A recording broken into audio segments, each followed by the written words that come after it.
How you doing, man? Thanks for joining me today. I'm good. How are you? Thanks for having me on. Busy, man. We're on the road, but you know how it is. Yeah.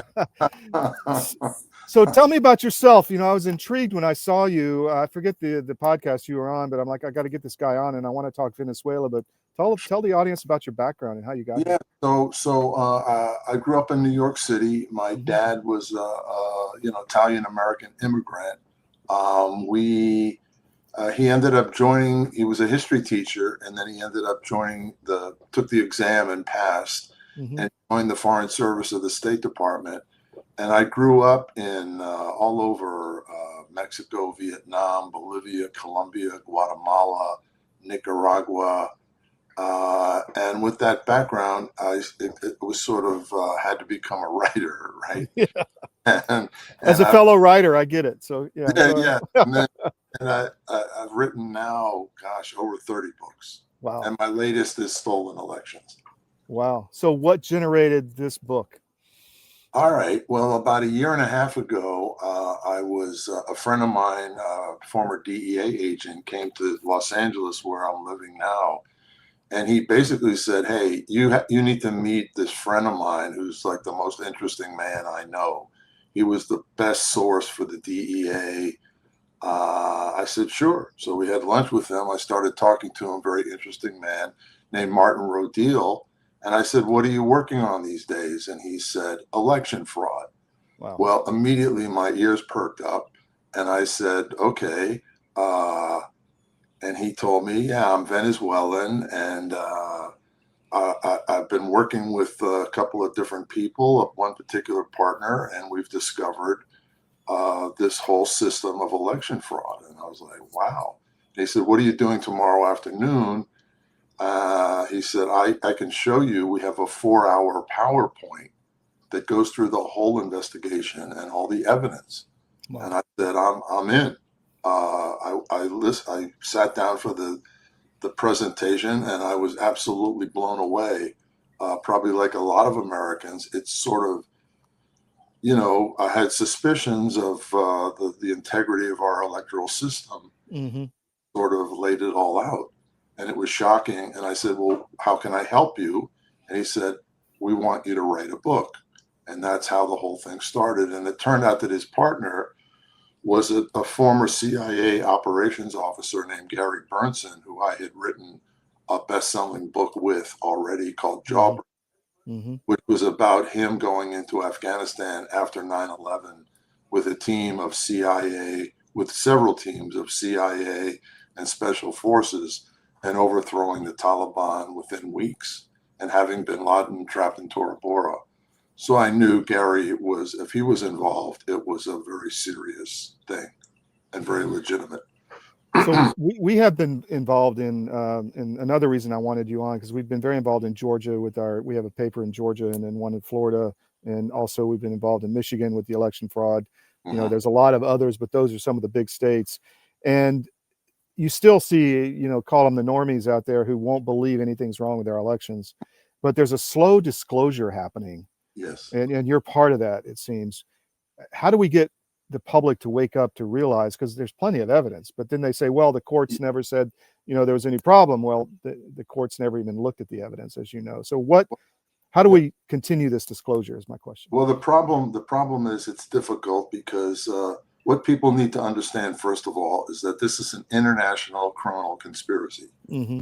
It involves Venezuela, Cuba, China, Russia, Serbia, and Iran. Hmm. This has been going on. They have been manipulating the results of our elections since 2006, and they do it through electronic voting machine software. So it's very tricky. It's very sophisticated, and so any audits that are done afterwards will not. The steal is done before the votes are tabulated. Hmm. They're done in servers that are overseas, very powerful servers. So whenever there's an audit, and also this company, this group, this criminal conspiracy also owns most of the audit companies. They own the software that is used in most of the election companies in our country. They control all of the swing states. So this is something that it's very sophisticated. It involves hundreds of engineers from China, from Venezuela, from Cuba. It's a very sophisticated system. And the other problem with it is because they have Venezuelan money behind it, and Venezuela is probably one of the richest countries in the world, has the highest oil reserves of any country in the world, more than Saudi Arabia. And they also control a criminal cartel called the Cartel del Sol, which basically controls all drug trafficking in the Western Hemisphere and generates anywhere between $1 and $4 trillion in revenue a year. Which is massive. Have tremendous fiscal, they have tremendous finances, and they've been able to compromise a lot of officials within our intelligence community, State Department, state officials, and so on. A lot of these people don't realize who they're receiving money from because it's through NGOs and other organizations. They're very clever, very sophisticated. They cover up all their corporate tracks through cutouts and other companies. And all this was revealed by these two whistleblowers who have spent over 4 years investigating this. Is this one of the same whistleblowers that is testifying in the Tina Peters case? Do you know? I don't. Just curious. I'm familiar with Tina Peters. I know the whistleblowers are. It might be. Yeah. And they are, like I said, one of them is probably the most highly decorated CIA operations officer alive today, Gary Burnson, and the other one is Martin Rodil, who is really an expert in Venezuela. And the way they came up, that basically their business is asset recovery.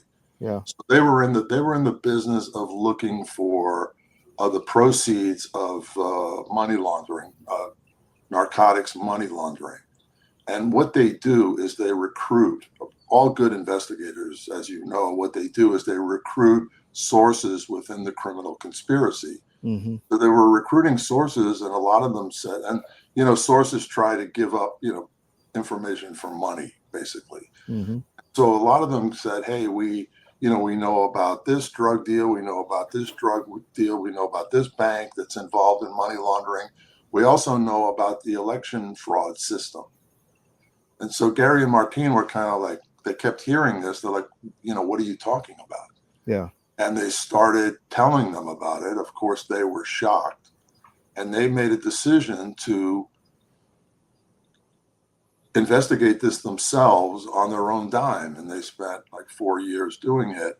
And what they did is they recruited sources and 18 engineers who actually helped create the software and helped steal elections in the United States. The first one they stole was the Democratic Party in 2006. This is a special report. Knowing how to invest your money is harder than ever before. Dealing with stock market volatility, record debt, and terrorist attacks requires new thinking. At U.S. Asset Management, we can help you see the world more clearly so that you can move beyond the chaos and invest with confidence. Call us, visit us online, or drop by our office. U.S. Asset Management, helping you make better decisions with your money. Your government doesn't care about you. That's why you need a medical emergency kit. It contains life-saving medications like ivermectin, Z-Pak, and antibiotics. Stock them before they block them. In Cook County, Illinois, which really was the election in the Democratic primary that propelled Barack Obama, into fame because he defeated Hillary Clinton, and they stole that, and they've stolen elections ever since, congressional elections, Senate elections, and their object, these are foreign enemies, and basically their object is to destabilize the United States, which they have done. A lot of people can't get their heads around, well, we have this vast national security apparatus that's supposed to protect us. How could this happen in such a big way? People don't believe it. Well, that's part of the story. And Yeah. the reason is that after 9/11, all attention shifted to the Middle East, Mm-hmm. and Latin America was sort of ignored. And the Venezuelans and the Cubans were able to, buy off a lot of officials in our foreign policy apparatus. And what's a very interesting part of the book is that once the whistleblowers had completed most of their investigation in 2003, they started going and meeting with members of Congress. They went to the FBI, they went to the CIA, and basically everybody was telling them, like, go away. We're not interested. In fact, the FBI people that they met with said, and this was during the Biden administration, basically told them, get out of the city and hide. Mm-hmm. We're going to come after you. So Wow.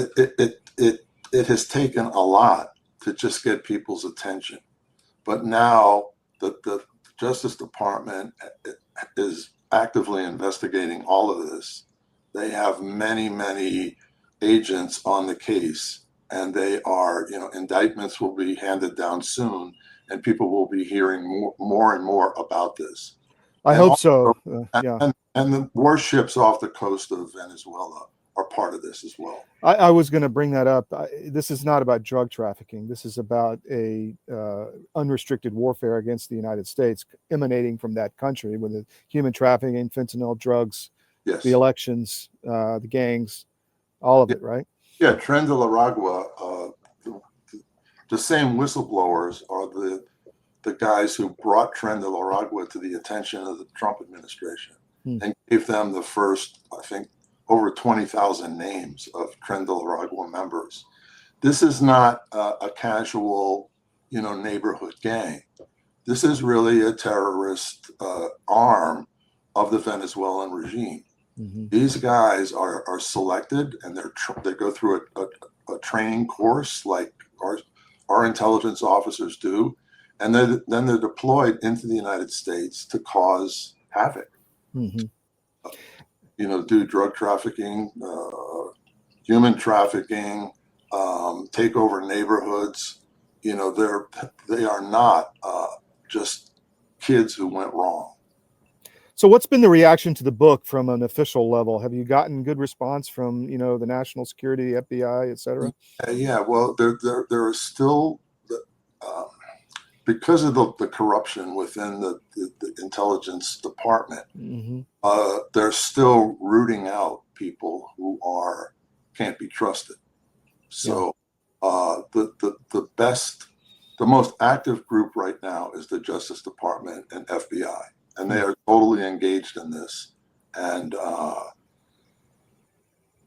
you will be hearing about arrests soon.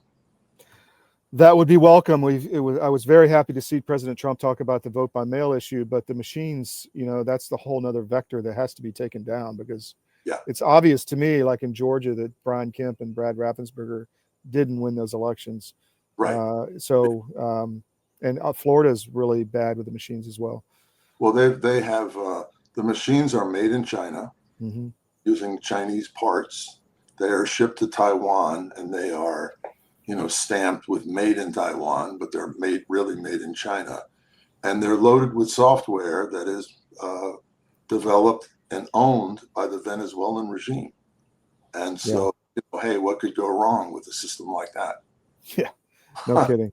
And Ralph, early on, what's interesting is that, early on in 2006 and 2007, there were people within the United States in the government who called this out.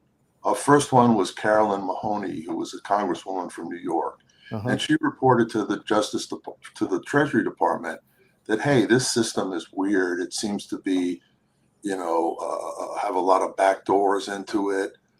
We don't know who really owns the source code.